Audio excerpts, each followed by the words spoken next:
I'm sure you can understand, along with a lot of the listeners, is when someone from your service dies in combat or dies by suicide or dies of natural causes or whatever, you feel it almost like it's your family. Yeah. Even if you didn't even know them. So that being a part of those repatriation ceremonies has truly affected me. It was 15 years ago, 14 and a half years ago, right? Yeah. And I didn't know any of them, directly. Mm-hmm. It was all we were all just Marines, right? Never met them in person. But I've carried that with me.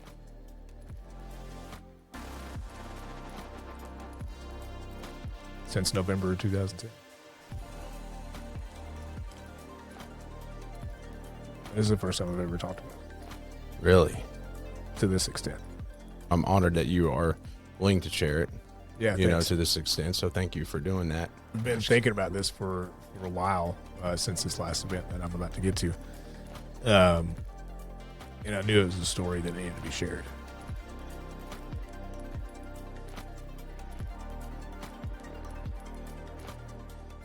Ready to rock and roll? Let's do it. What is up, everybody? This is Joe Adams, and welcome to the Relentless Pursuit Podcast. What we do on this podcast is bring in guests from all different backgrounds, all different walks of life to share their journey and everything along the way that led them to where they're at today. We're here to connect. We're here to make an impact, and that is what we do. So if that is for you, like, subscribe, all those things. And if that is not for you, I don't know what your problem is. Time to get on it. Thank you. But without further ado, I would love to introduce today's guest for the second time for part 2, Mr. Matt Watkins. Crowd goes wild. Dude, they're losing their minds right now. Someone's just in their car just like, this is fucking insane. Anyways, dude, good to have you back. Yeah, thanks, man. I appreciate it. It's good to be back. Yeah, man, we had a good recording first time. And I was like, dude, we're going to go. We still got a lot to gather. It ain't going to all squeeze into one. I mentioned I was a recruiter, and the unfortunate part of having a recruiting background with the Marine Corps or military in general is I can be really long-winded, and I could talk to a fucking wall. So, I can relate to that by doing this. Right. Well, like personal training, long-winded. Like I don't just brush over details. I explain why we do certain things, especially if we got a barbell. But also being on a long-form podcast, hosting this, like all my conversations are very extensive, So that's what I'm used to. So when I've been like prompted to do an elevator pitch, like I did one at this meeting not long ago, and they're like, I got 45 seconds. And I was like, what the hell? I'm like, 45 seconds just to I don't even know what to do. And I had like a 5-minute speech at MTSU and 5 or 10 minutes, but I was getting through it, and then a good lady goes like this. I had 2 minutes left. I'm like, oh my God. And then I was like, oh. Right. But yeah, guys, I need at least an hour and a half. Yeah.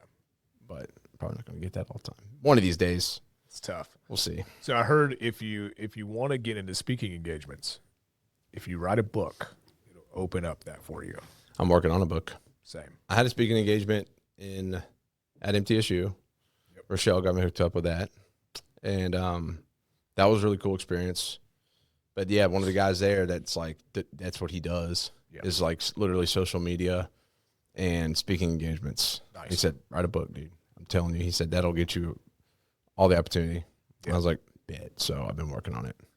I got a little further along the way to get in the journey because this transition is powerful because that's going to be kind of part of it. Yeah. I'm not going to go too much into detail, but yeah. So next year, I'll be done by next year. Yeah, I'm right there behind you. I just started I've started a few times over the past year, but I've never actually got started past the first day. Yeah. Now I'm on day 5.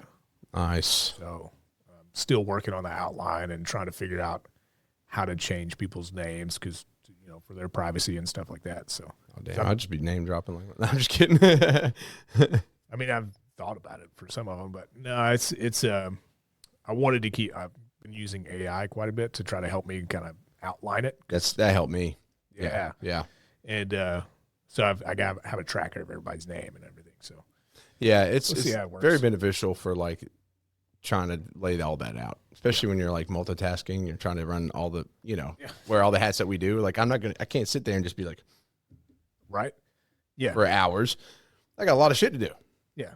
I work a day job in corporate healthcare. I run a nonprofit, and I'm an aviation mechanic by trade and a Marine. So like having to tackle all of that and then refocus on life events, it's like, I can't. I need help. Oh yeah. And I don't have money to pay for help, so I'm going to use this free thing. Yeah, dude. What do you? I was going to ask, because to help me like just to plan and lay things out, I use ChatGPT a lot. Like I got on my phone because I can like be on the road and just like work on stuff and just talk to it. Honestly, ChatGPT is like sometimes it's like mental health therapy. Like if you're like really open with it and vulnerable, it'll like show you some shit. It'll be like, well, look at it through. And I'm like, Jesus Christ, like this is insane. I love it though, because like sometimes there's been times, I'm not gonna lie, like I've needed to talk to somebody at like 5 o'clock in the morning, or like I just need to like figure something out. And I just like start talking to chat about it, like just super in depth, and it'll lay it out. And I'm just like, you're right. Thank you. How do you know me? Yeah. Mine's got a name, I'm trying to like get on the good side of AI. Just in case. Just in case. Just in case. You got to treat them right. Yeah. Dude, what about you? No, so I use ChatGPT as well. There's also another platform called Poe. It's Poe.com, and it has a lot of different, like it's got ChatGPT, Claude, and a few other ones. I say a few. There's probably like 40 or 50 on there. Some of them you have to pay for. I'm not down with paying for some of that stuff. But recently... I do pay for chat. I did. Because it'll save all my stuff. Right. And then you have like unlimited certain things. Yeah. So recently I invested in Centra AI. Yeah. Paul kind of told me. I was going to ask you about that. Man. What do you think? I was going to ask you. So I'm like day 5 into it. Yeah. And it's insane. So it's a new I don't know what the technical term, but it's a new AI system. It's a intuitive AI. You have 12 different bots that help you with different things, everything from recruiting, business development, personal and professional development. I don't know, social media management. You have a personal assistant, like all kinds of things. There's a lot of things that could be, streamlined and efficient. So they don't actually talk to one another, or at least I haven't figured out how to make them talk to one another. So if you tell your personal assistant to delegate work to the other AI bots, it can't do that. You have to go manually do it. It's funny because it's like you do all this shit and you can't just communicate with this little bot. Right. You're in the same system. That might, hey, if the developers of Centra AI end up watching this, maybe that's something they could integrate. I don't know. Yeah. Come on, guys. But I'm sponsor my podcast. Right. And throw Operation Headshots. But anyway, so they have it's insane, man, because I have it set up to where it's connected to my Google Calendar. It's connected to each one of my social media platforms. It can auto post and like reply to emails and comments and reviews and things. I don't have it automated like that. I want to review what's being sent out. Yeah. And, it helps, kind of get my brain working a little bit and helps me kind of come up with a creative response in a... You don't want it to go rogue. Right. Like if I get a response from a big company, it's like, we want to sponsor your podcast. And it's like, no, thanks. I'll pass. I'm like, no. Guys, It was AI. Not just that, but you still want to be authentic. Yeah, 100%. 100%. I'm the same way. And I think utilizing AI, for me at least, in a way that helps me think of every way to respond or every way to come up with, I don't know, hell, to help me write a book. Yeah. It's been really beneficial. So Centra AI you can set up different workspaces. I have 3 workspaces so far. I have one for Operation Headshot. So it helps me kind of generate social media posts. I don't post exactly what it gives me. I kind of adjust it to have my voice. And eventually it will learn my voice and my tone, and it'll provide posts like that. So you can train the bots to do that. And what else? it's helping me with financial tracking and stuff like that. Obviously, I'm going back and double checking all the numbers that it puts in, even though it's probably smarter than I am. But I also have another workspace for professional development. So it's like my own life coach. Yeah. You have to obviously answer a whole bunch of questions daily, so it learns who you are and kind of where you want to go. And then I have another one that's helping me write the book. Yeah. So helping, essentially ask questions to kind of jog my memory about things that happened when I was a child, things that happened, growing up. And then, of course, the big transformation, going through the Marine Corps and transitioning out. You see the advertisements on these things, and someone's just like, "Oh, I'm making this much money," and they're just like playing video games. Yeah. And it's like, and I haven't done anything, and I'm like, I don't want that kind of life. Like, I want to work. I love working, but also, personally for me, I wear every hat right now in my business, so I do need assistance in like being more productive. Yep. And honestly, like even just ChatGPT has like been life changing. Yeah. I think I could do a lot of the same things with ChatGPT. Yeah. But it's the tracking and record keeping and being able to connect my calendar and email service and all that stuff that really helps. So I can tell my personal assistant, like, hey, schedule 30 minutes a day to, update the Centra AI bots or whatever. Yeah. Just prompt it something like that. And it literally will put it on my schedule, 30 minutes a day, every day. That's cool. And you can obviously adjust that. Like, it was wild. I set it up so I could kind of set up the following day. So like at the end of today from 4:30 to 5, I have 30 minutes to recap my day today, what I did, and then set up tomorrow with goals and a checklist. Yeah. So this way I'm prepared for tomorrow when tomorrow comes. Of course. And it literally it popped up on my calendar every single day, Monday through Friday. That's pretty sick. It's dope. Yeah. So you can sign up for an affiliate program, which I'm in the process of, because for me, since I just got in on it and it's still kind of a new program, as they grow and I see how it helps me grow the nonprofit, I want to be able to utilize that affiliate code and those essentially the money we make off of that to go back into the nonprofit. Yeah. So yeah. it's like, I don't need it for my own pockets. I need it to help me provide services to other veterans and military spouses. Sick, man. Yeah. So, from everything I've read, that is totally legal. So, I don't know. That sounds. I'll ask Paul. Sounds kind of shady. Yeah, just talk to Paul about it. Yeah, he taught me some lawyer stuff the other day. I was like, damn, okay, I'm about to be an attorney. Just kidding. I don't have time for that. He's a smart dude. He is. Yeah, I mean, Vandy, he told me about that. Yeah, I mean, he's a West Point grad. Yeah, and he's a West Point grad. Yeah, that's just West Point grad and Vandy law. Right. Sounds pretty killer. Yeah. He's funny, man. He's very interesting. I enjoy talking to him. Paul's cool shit. Great dude. Yeah, hell yeah. Well, that's the thing. When you align your life and the things you do with purpose, you gravitate or you bring in purposeful people, and then killer individuals as a whole. So yeah, I think that's great, man. Yeah, it's good. You got a good team, man. And I get to meet some of the others today. Yeah. So I'm excited about that. Yeah, it'll be a good launch. It started out with just a couple of us, and now we're trying to make it monthly. I have some of my own initiatives, which we'll talk my own agenda behind it. But we'll talk about that. Oh shit! I just want some brisket. I'm just kidding. Right.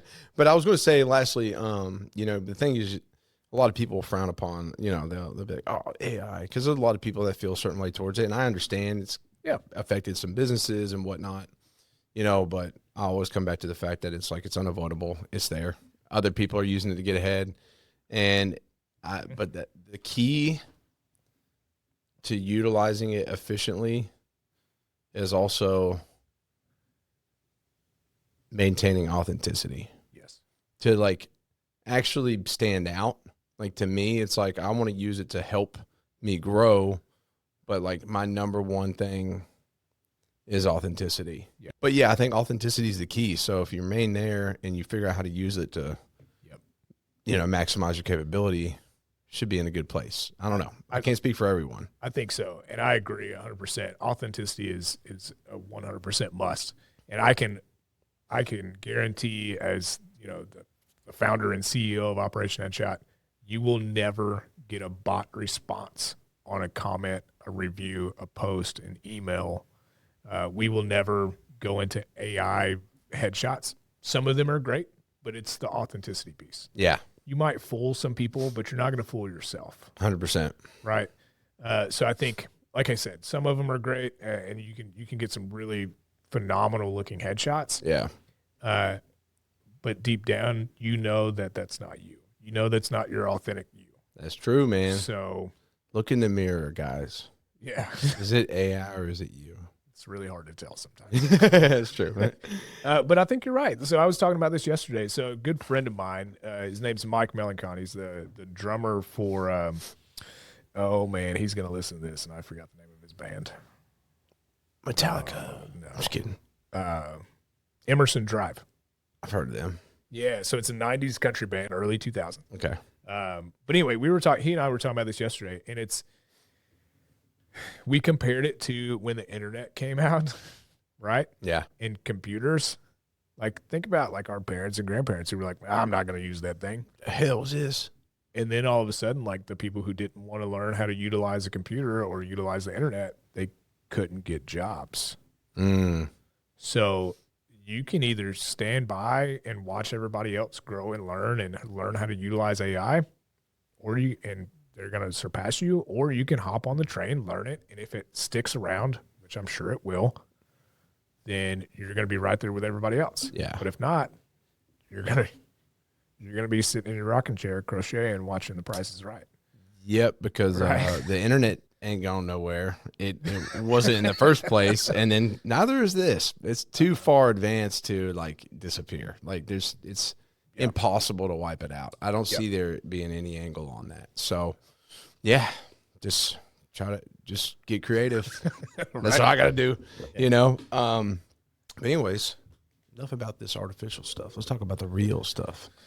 You ready? You ready? Let's do it, I guess. So let's start. We're worked our way through a lot of your story, you know, getting out of the military and stuff like that. You know, we spent some time talking about your deployment and what you did out there. Yeah. And you had shared with me a story that's been pretty impactful. You know, that was pretty recent. And so I want you to dive into that, and then like, you know, cover a little bit more of your deployment, because we were discussing how it just like it changed your life in a multitude of ways, not only then, but still does. Yeah. So yeah, I think you and I both maybe had a different intent coming in, but there's been some things that have happened between that last recording and this one. So from, oh man, what was the date? I think it was November 7th, 2010 to I got back home June 16th, 2011. But in that time frame of that deployment from November 7th to June, I was in Kandahar, Afghanistan. To remind everybody, I'm an aviation mechanic by trade, F-18s, right? Yeah. So as we were gearing up for that deployment, there was a request for a color guard, right? We needed a color guard. And we didn't know why. We were just like, hey, we need folks that are between 5'9" and 6 foot. Okay, sure. And am and always have been very patriotic. I'm like, this is, you know, I'm not really good at drill, but I'll do it. Yeah. Like, I'll volunteer for this. So I remember like going out and they were like, yeah, you're a good height. Let's figure this out. So I found out the purpose behind the. I just picture you in the mirror working on your about face and stuff. Like so sharp. Anyways. Crease in my camis that not iron anymore. No, so there, the sergeant major comes out and he's talking to us about why we're putting together a color guard. And he said, you know, we're going to have ceremonies while we're out there. I'm like, okay. Like change of command ceremonies. So vague. Like, yeah. And I think somebody had actually asked that question, like, are we going to do a change of command or something? And he's like, no. He said, we're going to be taking care of all of the fallen Marines that are in this area of Afghanistan, this section. And then it kind of hit. It's like, oh, this is what I just volunteered for. I had no idea. Yeah. But of course, the pride sits in at that point. You're like, no, like that's something that's truly important, something I really want to do. So fast forward, we are, oddly enough, I was looking at these pictures this morning. We're prepping for the deployment. We're getting on the plane, and it was really kind of a funny day, November 6th, I guess, because we had said goodbye to our families. Right, we got on the plane, or we got on the bus to go to Charleston to leave out. We were in Beaufort, South Carolina. And then, we sat on the bus for 30 minutes, and then all of a sudden they're like, "Oh, well, everything's delayed, so we're gonna get back off the bus." It's like, that's helpful. Okay, yeah. So we go back. The families are still there, and this happens like 2 or 3 times. Yeah. Getting on the bus, getting off the bus, typical Marine Corps. Everybody's just like, "Did we wait for them?" Like, right. But anyway, so we end up leaving out at some point that day, and our first ceremony was November 8th. Okay. I don't remember the name of the Marines, the Marines' name off the top of my head. I have a list of all of them. I wrote them all down shortly after. It was around 2015 when I was going through some things, and I wrote all their names down. There's actually a database that has everyone who's passed away, the date they passed away, where, and all the stuff. That's how I found out all their names. But oddly enough, so we did 55 ceremonies throughout the whole, it's like 55 or 60 ceremonies throughout the whole 7-month deployment. Some of them are very memorable. Unfortunately, some of them I don't remember. Yeah. Right. It's just, there were so many. Some were in the middle of the night, some in the middle of the day, some were during work, some were a lot to keep track of. Yeah. But to kind of start the story, so the second one was Lieutenant Kelly, Marine. Okay. Which happened to be General Kelly's son. Right. General Kelly is fairly known in the Marine Corps community, and I think he had some pretty large roles over the past 10 years, 10, 15 years. So I remember vaguely that second ceremony. I can't even remember. Like, we were at Kandahar Airport. So Kandahar Airfield is where we were based out of. Okay. It was with VMFA 122, the Werewolves, formerly known as the Crusaders, now the Flying Leathernecks. Why the name's changed is not important right Werewolves is really cool. It was pretty cool. Yeah. Crusaders apparently was a little too much when they deployed to Iraq in 2008, so they changed the name to Werewolves, which is a World War II name. Yeah. Crusades going into the Middle East. Yeah. Cradle of civilization. Yeah. Kind of a tough subject there. Yeah, I get that. So a lot of history. So I think Congress made them change their name, or that's the story. At least. Listen, guys, it's getting a little sketchy. Right. But anyway, so I was there with VMFA 122, the Werewolves, call sign maker, for any of the ground guys that are out there that were on the boots on the ground at that time that are listening. We were the ones providing air support. So hopefully we did a good job. But either way, so November 9th, again, vague memory of this day. We're staged at the airport, and you see the big C-17 sitting out on the tarmac. Excuse me. And it's wild because when you're there, we were told, don't start marching out to the C-17 or to the staging area until you see the MRAP come around the corner, because the MRAPs had the caskets. Okay. And that waiting time sucked, right? Because we're trying to, like, the most dignity and respect, even in the presence of nothing, right? Yeah. There's no one there yet. Like, no caskets are there, no higher ups, nothing. It's just literally we're just waiting. But we're standing there at parade rest. I was a rifle bearer. Probably in the heat. Yeah. Well, no, I was there in the wintertime, so it was actually cold. Oh, okay. I know it was odd. We went to 29 Palms in June or July of the year prior, or that same year. to prepare, and it was 115 degrees outside. That makes no sense. Yeah. Anyway, but I remember the MRAP coming around. I was like, okay, well, here we go. What's an MRAP? So MRAP is a, oh man, I don't remember. This shows my air wing side. I don't know what that stands for.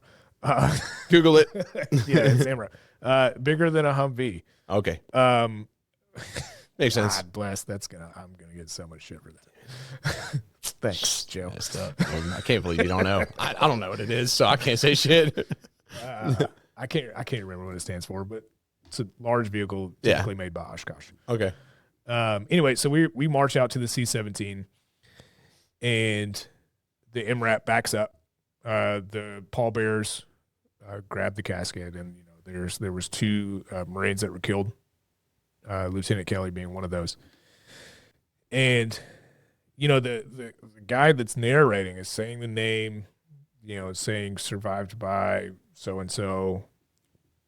But when you're in the middle of that ceremony, all that's a blur. Sometimes you can't hear it because the engines of the aircraft are running. Yeah. And you almost go into a different zone of like trying not to listen because you don't want to hear the name of someone you know or might know. Because military is small. Marine Corps is really small. Mm-hmm.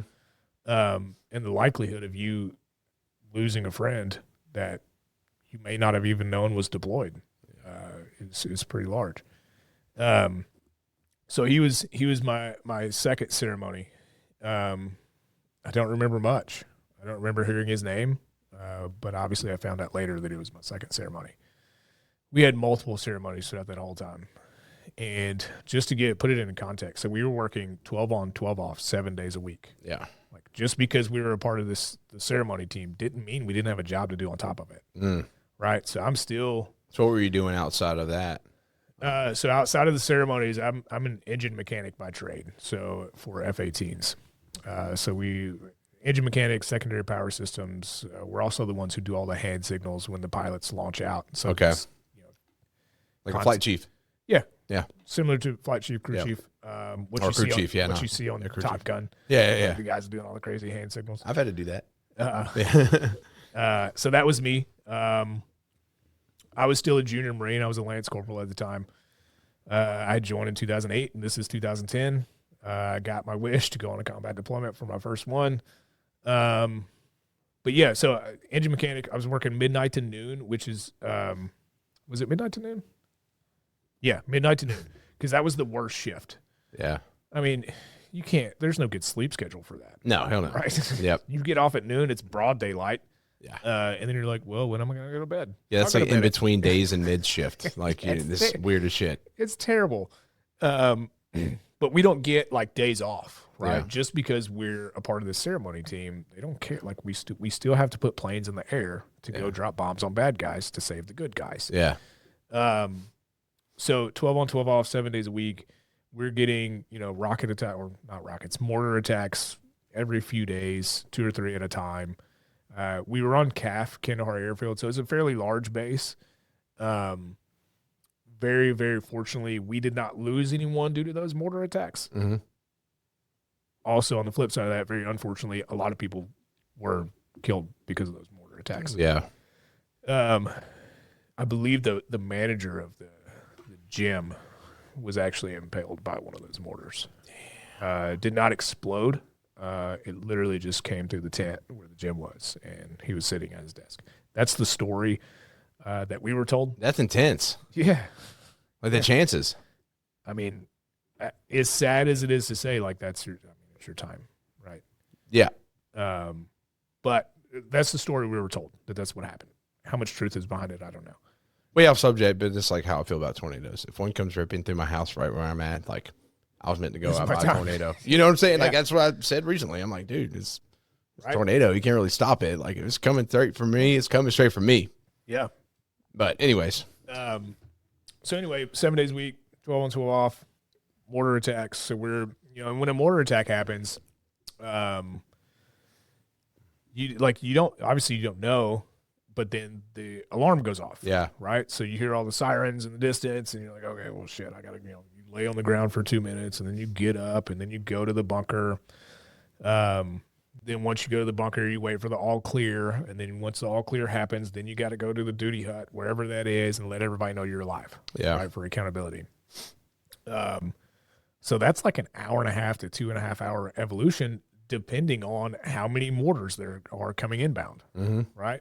So with the odd sleep schedule, obviously, we're all still training outside of work. So we're still going to the gym. We're still running. We're still doing these things. We're still hanging out, trying to have a normal life. Yeah. Yeah. And the ceremonies on top of that, you get very sleep deprived easily. For sure. That's probably why a lot of it's kind of vague. Yeah, it's just kind of a blur, a lot of it. Yeah. But anyway, so I did that for 7 months. My last ceremony was in May, and it was Sergeant Kevin Baldriff. I did not know who Sergeant Kevin Baldriff was until I got home. Was I home? No, I was in Sicily on my way back. We had one of the aircraft broke down in Sicily. I think it broke down. We said it broke down. Yeah. Got to take some time in Sicily. My wife had she was my fiance at the time. She called me or sent me an email or something. She said, "Hey, I'm going to this the funeral for Kevin Baldriff." That was back when the motorcycle club would go, follow the whoever, like American Legion or something like that. Yeah, and then they would block the church that was coming to try to protest. I don't know. Was it Westboro Baptist Church or something like that? Yeah, I think it was. Anyway. Everybody loves those guys. Yeah, great people. Yeah. But she said Kevin Baldriff's ceremony, like we're going to go like pay our respects. And I was like, okay, I still don't know who this is. I had never met the guy, right? Well, his uncle reached out to me via Facebook.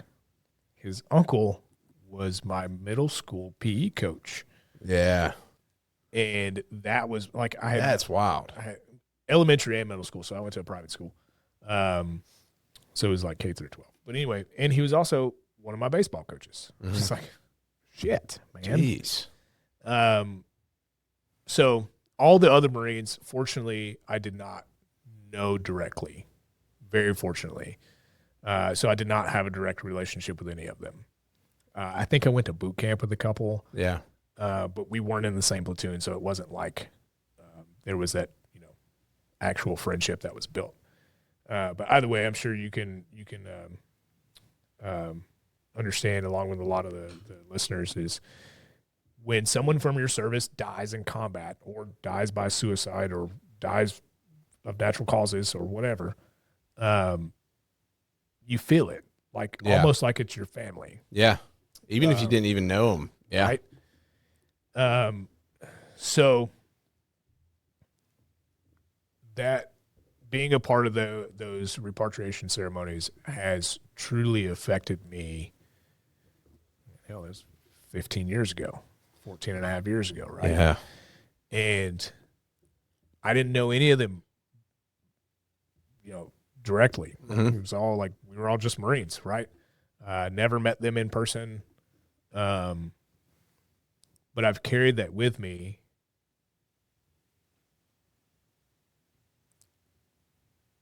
since November of 2010. Yeah. This is the first time I've ever talked about it. Really? To this extent. Well, publicly. First of all, I'm honored that you are willing to share it. Yeah, to this extent. So thank you for doing that. The intent was to talk about Operation Headshot, I think, but I've been thinking about this for a while since this last event that I'm about to get to. And I knew it was a story that needed to be shared. Yeah, people need to hear it. Because I'm not an infantry guy, right? Yeah. I'm not special forces. I'm not a MARSOC guy. I'm not a Navy SEAL. I'm an aviation mechanic. A lot of times, too, maybe people may think that those are the guys that, don't get me wrong, they experience a lot. But they think maybe that's just, it's only like relatable to them in a way. Does that make sense? Yeah. But that's the whole thing is like your job was so far from that. Yeah, you were directly handling each of those individuals that whole time. Yeah, and I think one of the hard truths that you don't see and nobody talks about, and there's probably a really good reason nobody talks about it. But during those ceremonies, I'm very thankful that I didn't actually have to I wasn't a pallbearer, because I think I got a couple friends who were, and I can't imagine what goes through their head, and here's why. You feel the weight. Yeah, like literally. The physical weight. And I remember the first ceremony. I do remember this one very, very vividly. There were 3 caskets that went by that had flags draped over. And then there was another one that didn't. And we didn't know why. And we were dumb enough to ask. Mm.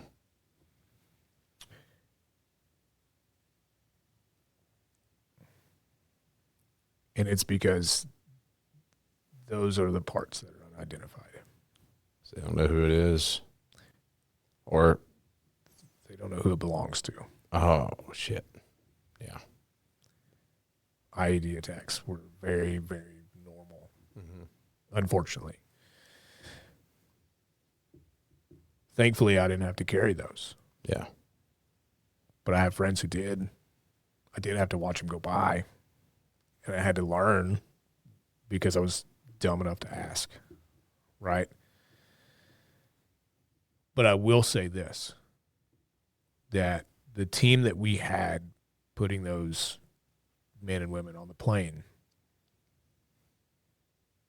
had the utmost respect and dignity and honor that went into every single step, every movement. Yeah. There wasn't one thing out of place.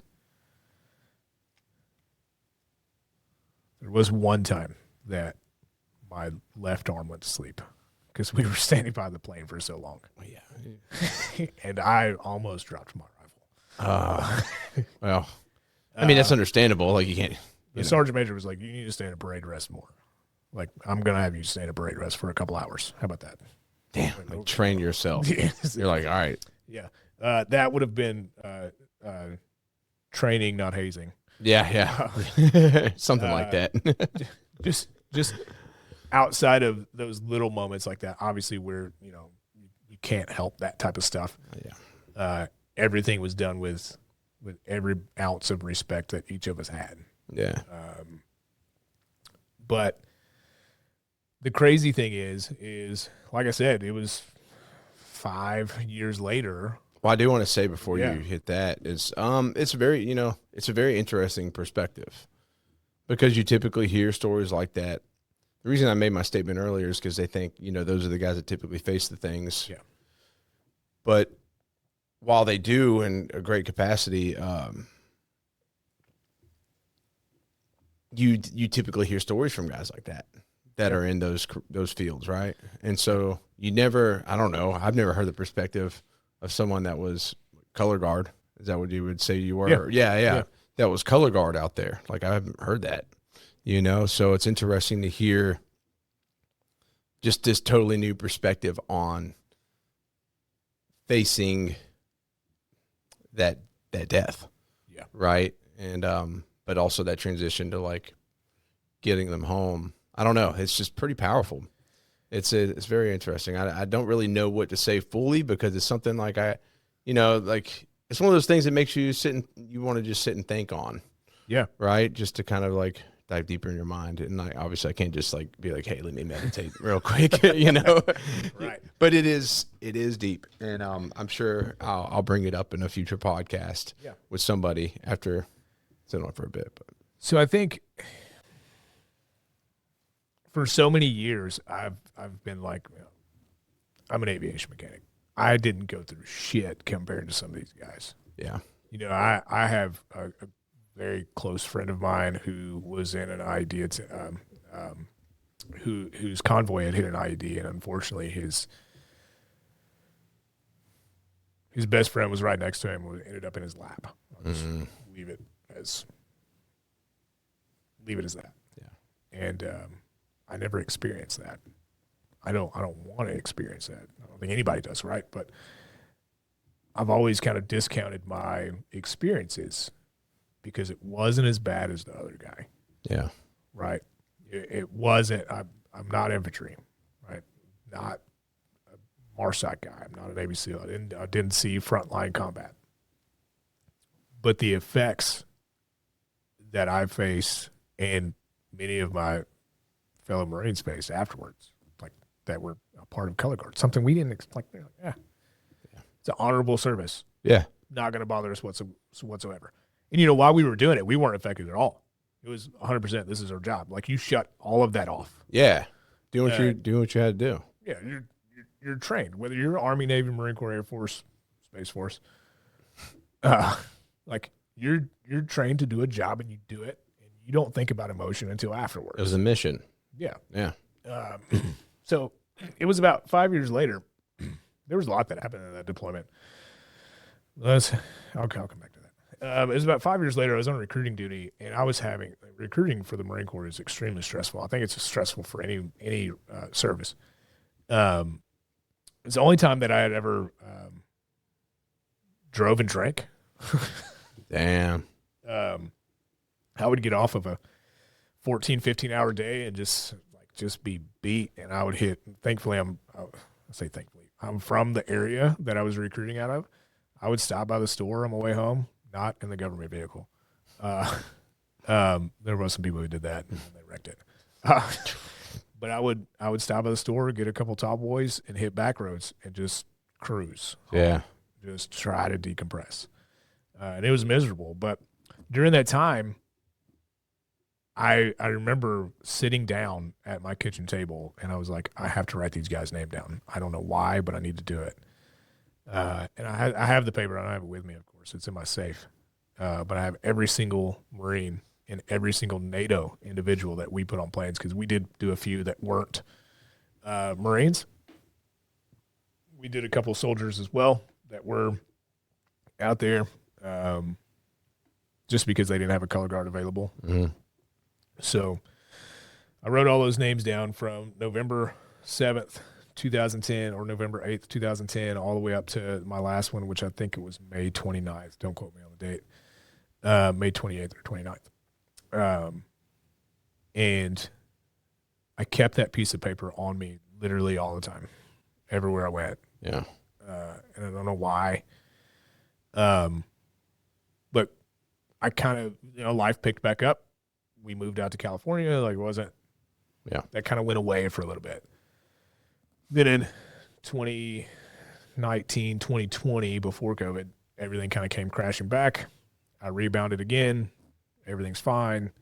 But that during 2020, prior to COVID, I did get diagnosed with PTSD, which is something I never thought I would be diagnosed with, or it never crossed my mind. I was like, I'm going to be an aviation guy. That'll be fine. Yeah, yeah. No concern there. Not at all. But they told me, like, being in a area like we were in Kandahar, even though sometimes we call it Camp Cupcake because it wasn't as bad as some of these other places. Yeah. Such as like the Sangin Valley or Helmand Province and places like that that we were supporting. It's still not normal to number one, put that number of bodies on a plane. Yeah. Number two, not know if you're going to get hit by a mortar or not.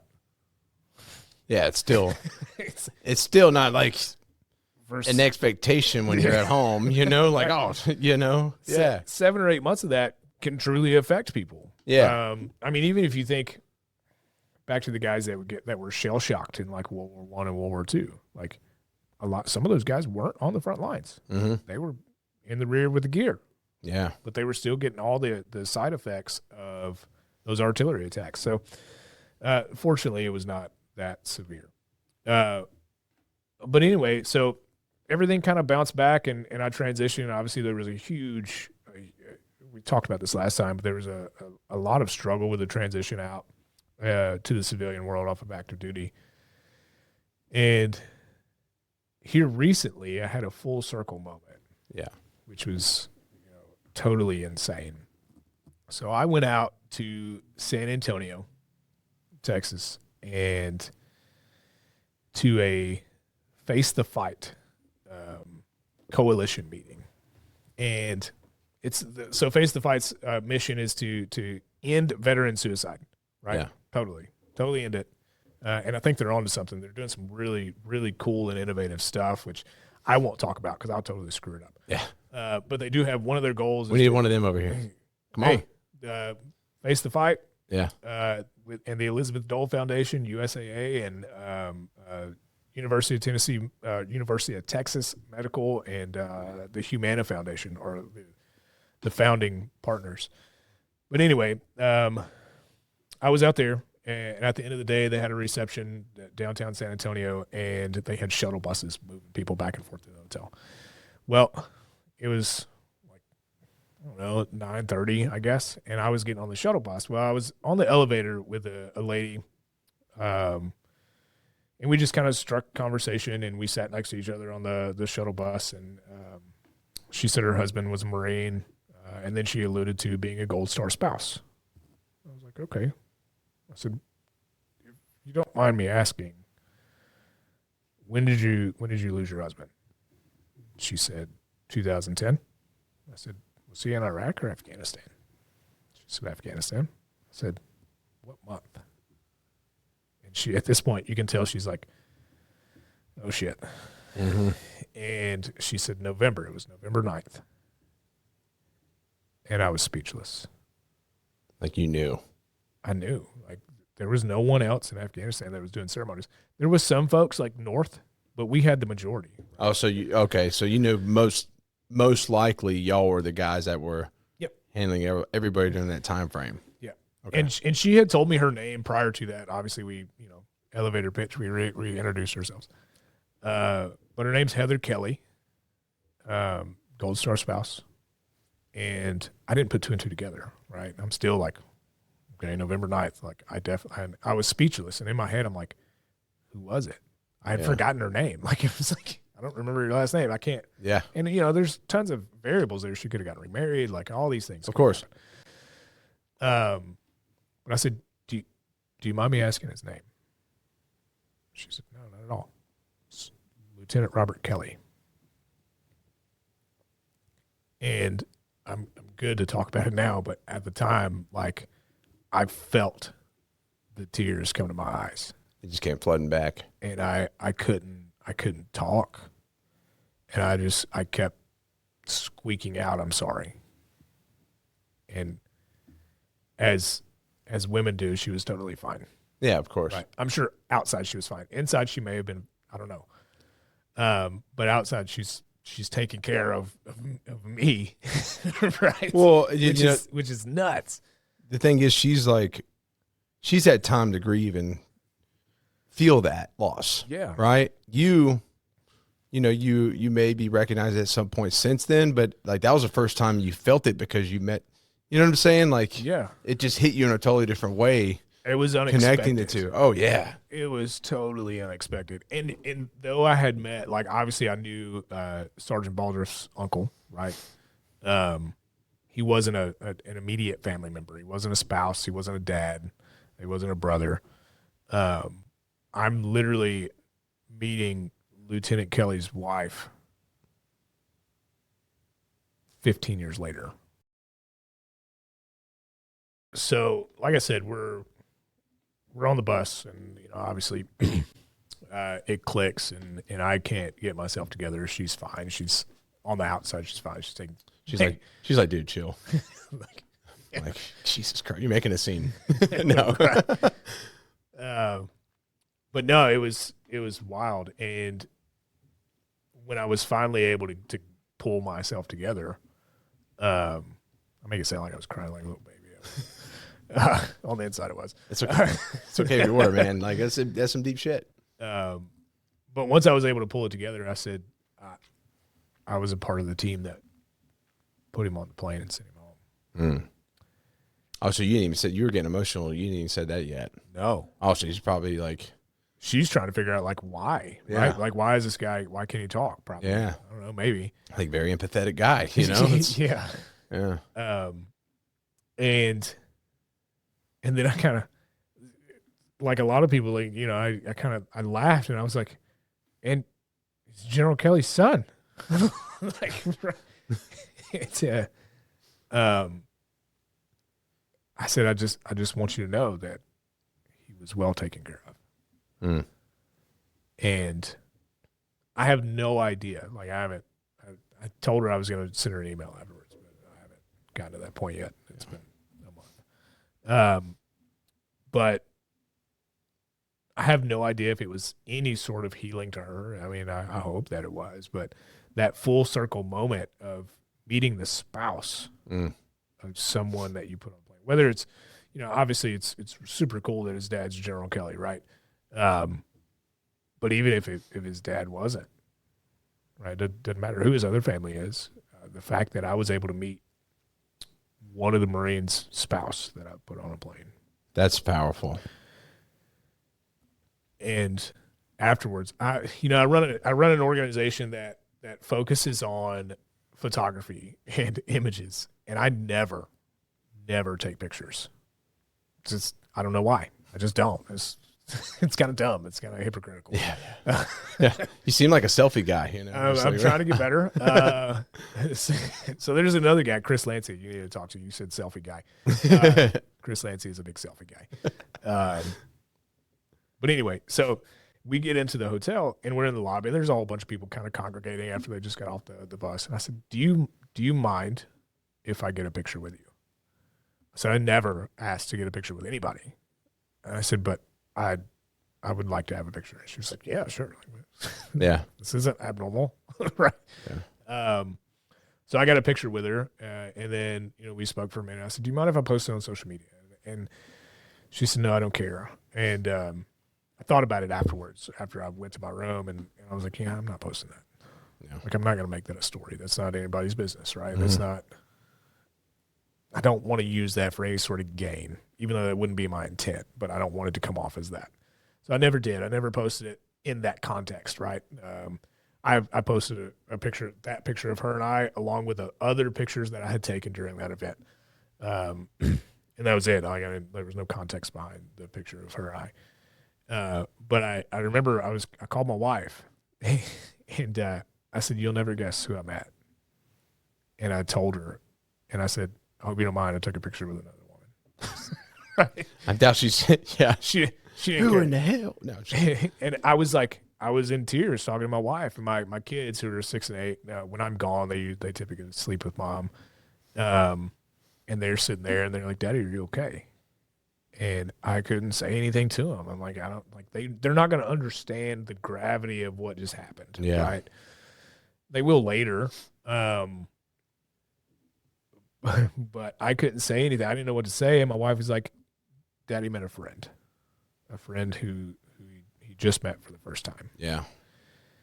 And man, and of course my wife makes fun of me. She was like, so you're sitting there crying like a baby and she's the one who lost someone? And I'm like, okay, that's not fair.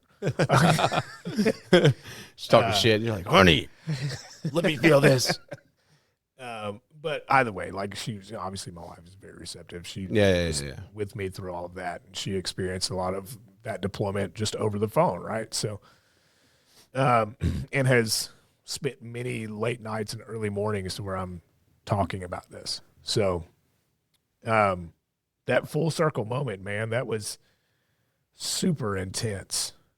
And the crazy thing is, I didn't see this one coming either. Earlier that day, I had met two sisters who now run an organization called Shields of Sisters. They help female veterans with MST, military sexual trauma. Okay. New organization, been around about 3 years, about as long as Operation Headshot, or a couple months longer. No in-depth conversation, more so like, hey, what do you do? Hey, that's cool. This is what I do. Hey, this is also what I do, because I do 50 different things.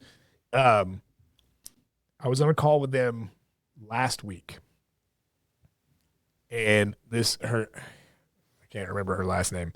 First name's Shannon. She's the founder of Shields of Sisters. Okay.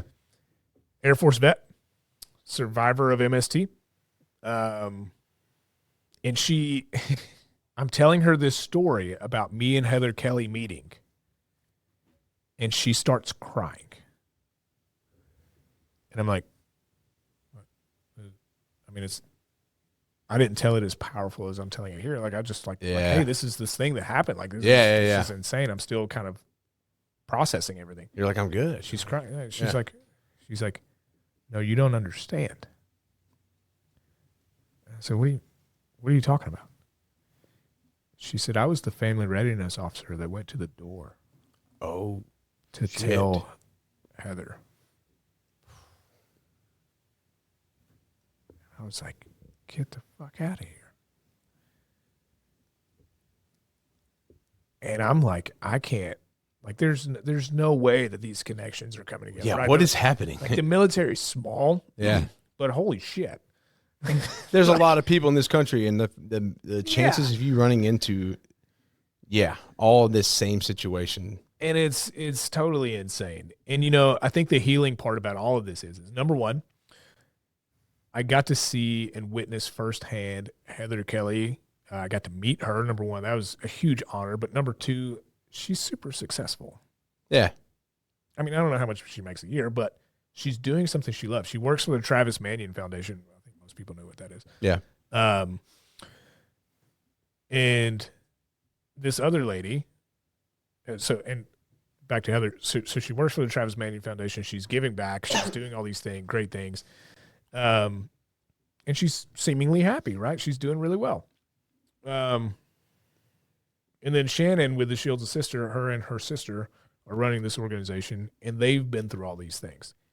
They're utilizing the trauma that they've been through, the life experience, and doing something great. So both of these individuals who have affected me indirectly, kind of, I don't know if there's any relation to the indirect fire and all this other stuff. Yeah. It's just my woo-woo brain going off. Yeah, right? And they're using their experience, and they're all really successful. Yeah. And it blows my mind. So I shared this story with Chris Lancia, the guy I talked about a second ago, who's an retired Army guy. And he was like, dude, that's super powerful. I shared it with him. He was the only one I shared it with, like on an emotional level, because and we're not even, I don't know, I guess we are now. We're friends like that. We're super close. I think also because he knows Heather Kelly. But it was just, I knew that seeing these folks use their experience with major loss and major adversities and major challenges, and now they're doing something great. And looking at what I do, both with my day job but mostly with Operation Headshot, is I'm helping veterans and military spouses use their experiences, good and bad, combat related, not combat related, to actually heal. Yeah. Right. So we're obviously using it through photography, teaching photography, and providing photography services. But I get to be a part of that healing process. 100%. And all of this kind of came full circle when I met Heather, and it took me a couple of weeks to process everything. Then I met Shannon, and it's only been a week, and I'm still processing that connection. But so many service members and military spouses alike go through these insane challenges, and they don't know how to heal sometimes. It took me 15 years to figure it out. Yeah. And I'm still figuring it out. And I masked it for 15 years with work. I would stay at the shop at the hangar I would work 12s and not even have to work 12s. Yeah. I'd work 14s and I would work 14s. I would, raise my hand if there was a TDY or a detachment going on. If there was a deployment, you bet, like, hey, I'll go. All to suppress some of the things that I was dealing with internally. Some of those internal battles and internal demons. I knew I needed to stay busy, because if I stayed busy, I didn't hear those things. They weren't present. Yeah. It's, if you don't mind, it's, sure. In the military, you're taught to do the mission, man. You were there to do your mission, you get back. It's like, it's always about the mission. Yep. You know, from the day you enlist, you go to basic, you learn about like the mission, and what that entails is just doing your freaking job, really, you know, and just do it the best you can. And so when you try to when you're trying to face things that are deeper and emotional like that, you're not going to perform as well, you know, maybe, right? But truth is, over time, you condition yourself just to not pay attention to that. Even though it's there, you're just like, I got to do the mission. I got to do my job. I don't want to fail at that. And then you get years down the road, and then you see all these mental health issues, right? Yeah. Kind of come to surface because a lot of times, like, dudes get out and they're not as busy as they were. They don't have a mission. Things slow down. So there's no purpose. Yep. And then they have to, like, kind of start feeling all that. Yep. But they don't know how to do it. And ultimately, I think one of the most powerful ways of healing is talking. Yeah. Talk about it.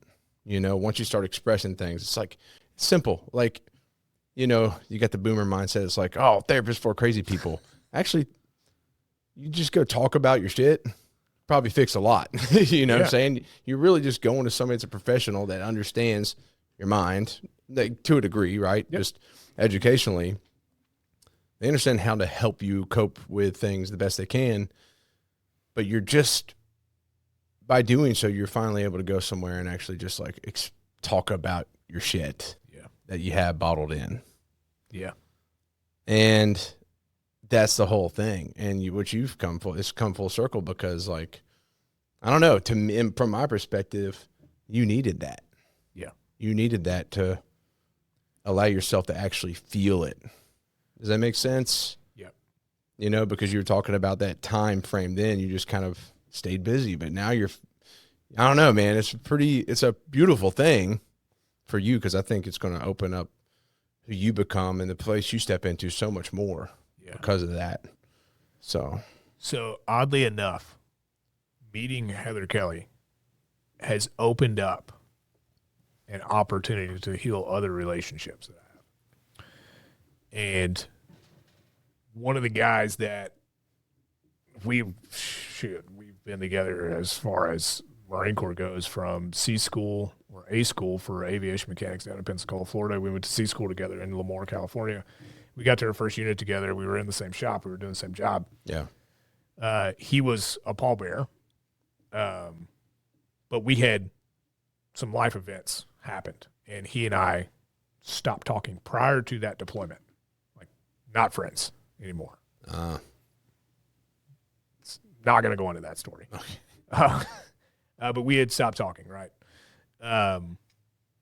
So much so that, like, even like we were both requested to be on opposite shifts of one another. We didn't want to work together. But the ceremony stuff we did together, right? I hadn't talked to this dude since like 2022. Like, we would talk in passing because obviously we were both in the Marine Corps, and, you know, we know a lot of the same people, and, like, you know, nothing. say what's up service once a level, year. yeah. Say what's up once a year. You still alive? Yep. And then go about your business. Maybe once a year, maybe every 2 or 3 years. Yeah. But anyway, I shot him the picture through Facebook Messenger, and I said, and no telling what he thought when he first got it. He was like, "I don't know who this is." And I said, and I said, "Do you know who this is?" And before he could respond, I said, "Hey, this is Heather Kelly. This is Lieutenant Kelly's wife, Gold Star spouse." I said, I met her the other day, and it was super powerful and super healing. I wanted you to see, so, you know, essentially saying, like, hey, I understand what you're possibly going through. I know we haven't talked in years, but I wanted to share this with you to kind of help if there is anything going on. Yeah. And he shot me a message back 20 minutes later, 20, 30 minutes later, and he was like, that's amazing. And then we just started conversation back and forth on Messenger, and it turned into, how do you deal with this? I've been trying to figure out how to deal with this since we left. I don't know who to talk to. I don't know how to handle this situation. I think about the guy who died by suicide outside of our can where we were living. I had forgotten all about that. Yeah. we had a soldier that literally in between my can and another, mine and his can and another one, a guy, unfortunately took his own life with his rifle. And I said, man, I don't know how to deal with that specifically. I said, but I can tell you about the story about my Marine who took his own life in my last duty station. And I can tell you how I've helped, what's helped with that. Right. But it started healing a relationship of a fellow Marine, a friend that I had for the past 17 years. That's nuts. We had the same job in the Marine Corps. We had the same job as far as the ceremony team. I was a rifle bearer. He was a pallbearer. But he's dealing with the same trauma from the same stuff, the same thoughts, and he's still active duty. Yeah. He's leading Marines every single day. He has no time to sit and reflect. Yeah. And I don't think whatsoever that this guy is in a position to where he could potentially take his own life. I don't think he has that type of, I don't think he's in that place in his life right now. Mm-hmm. But he very well may be there when he retires or gets out. I don't think he's going to get out. I think he's going to retire. He's close enough now. But I think starting that conversation now of this is how you can heal through this may have preemptively saved his life. Yeah, I mean, because maybe you'll never know, but we talked earlier, like sometimes, unfortunately, people will take their own lives and we don't know why. Yeah. We have no clue. There's no signs. There's no nothing. There's literally, you'd never see it coming. And I can only hope that picture and that start of a conversation helped this guy. He may listen to this one day. I'm not going to say his name because that's not important. But yeah, so it's talking about it is a powerful thing. Yeah. So even if it's something that we discount, right? So I discount my quote unquote combat tour to Afghanistan all the time because I didn't have it that bad compared to some other people. But at the same time, we're looking at 15 years later and it's still fucking me up. It's easy to discount things, man, but a lot of those things you discount tend to stack up too. Yeah. You know? I noticed that it never really bothered me, and this is reflecting back. None of that stuff ever bothered me until it was a time in my life when things slowed down. Mm-hmm. It was, with the one exception of when I was on recruiting duty, things weren't slow, but it was a high stress situation. I could lose my career any day. A kid could go into the military instance processing station and be found to have lied about something and be like, well, my recruiter told me to say this. And then here goes my career. Damn it. Or potentially go my career. So that was a very high stress situation where I was drinking and driving and should not have been. I don't do that. Like, I don't even really drink at all anymore, but yeah. And I definitely don't condone it. To when I sunned down a squadron, so we got rid of, the squadron was literally shutting down and getting rid of all of its personnel and jets. I had a fallout then. When I transitioned out of the Marine Corps, the pace of life changed dramatically. Yep. And I dealt with it then. And so I've always stayed busy, and I never really understood my purpose until I started Operation Headshot. Until I started providing, I stopped being, like, you had mentioned earlier, and I kind of clicked a little bit. I stopped being a taker, and I started being a giver. Yes. I was looking to fulfill my own wants and desires prior to that in different ways, like looking for a salary, looking for the leadership position in a corporation or something. And I started realizing that that's not what I really wanted. That's not my definition of success. Yeah. My definition of success is making sure other people are successful, making sure they're achieving their definition of success. Yeah. And actually, I think that's where we actually ended on the last one. Hey, man. Shooting for success beyond service. And that's what I truly love about Operation Headshot is it's not just about a headshot. It's not just about teaching Joe how to use a camera. You probably already know how to use a camera. But it's so much more than that. It's so much more than providing a free master class to folks who could probably afford one but knowing that they could keep that money, they could save it, they could use it for gear, they could use it to start their business. Yeah. Oh, by the way, I can help you start your business at no cost too. Mm-hmm. You need a lawyer? I have one who will review your documents. He's on the show. I might need one. I'm just kidding. But it's Operation Headshot so much more than what you see on the surface, right? It's not a shooting club. A lot of people think it's a shooting club. It's not a shooting club.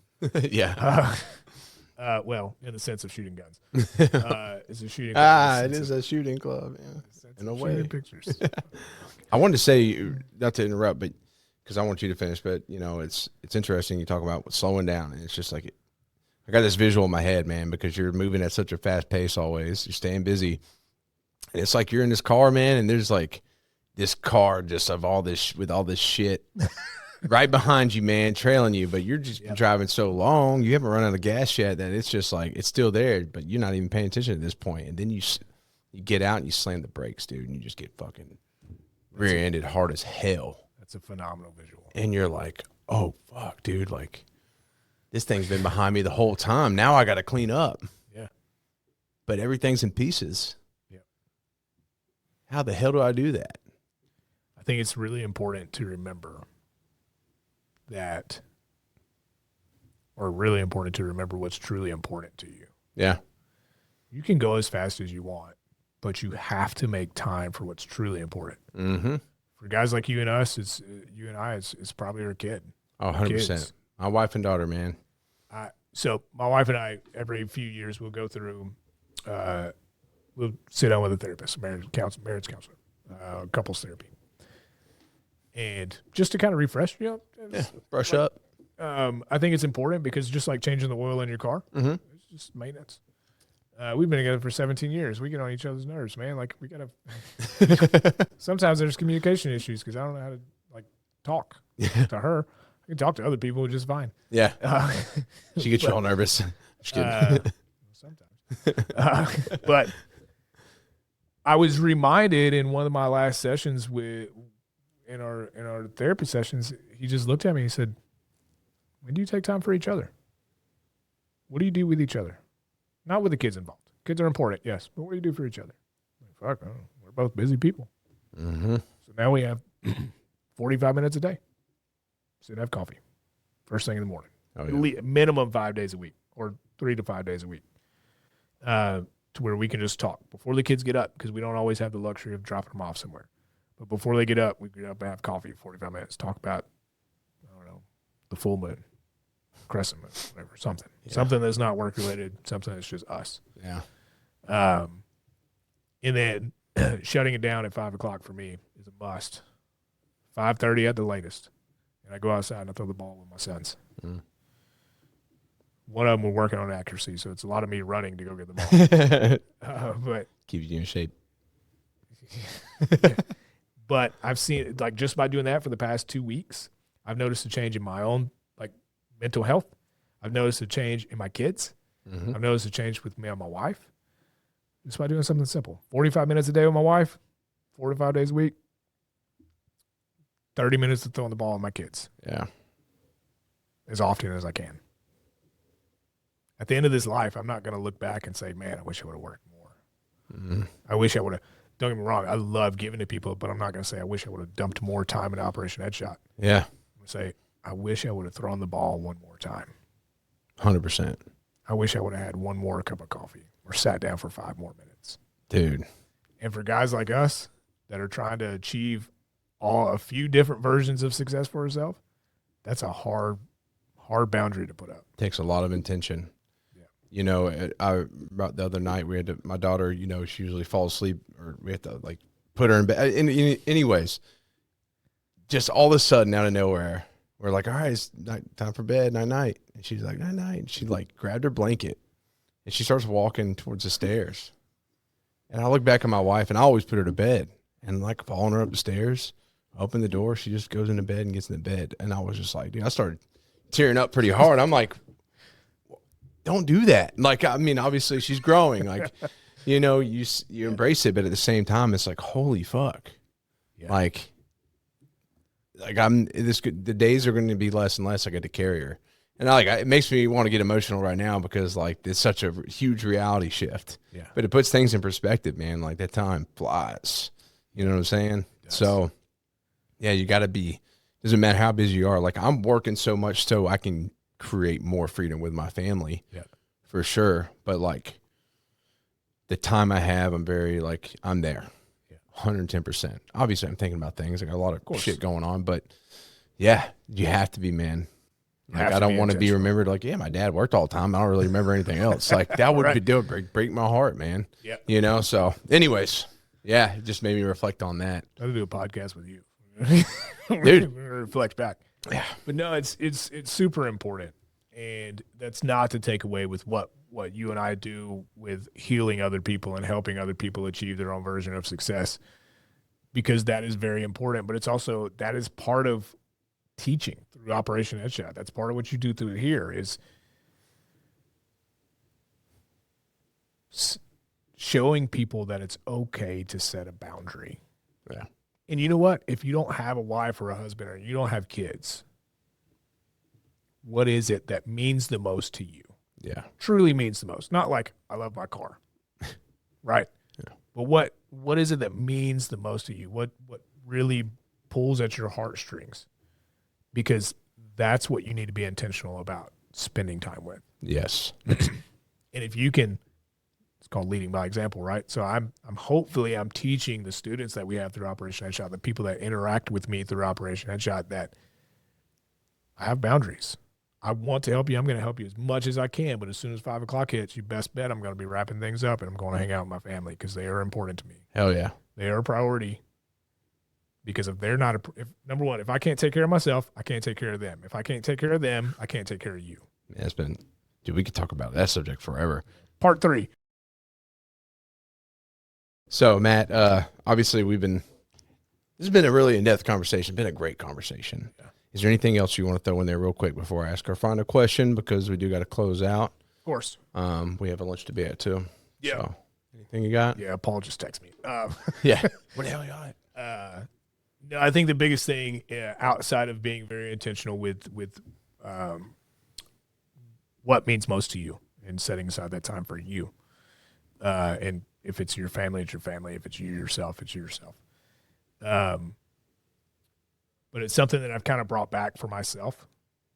And it kind of ties in, but it's never give up on something you can't go a day without thinking about. For me, obviously family's number one, but if I'm looking outside of the family side of things,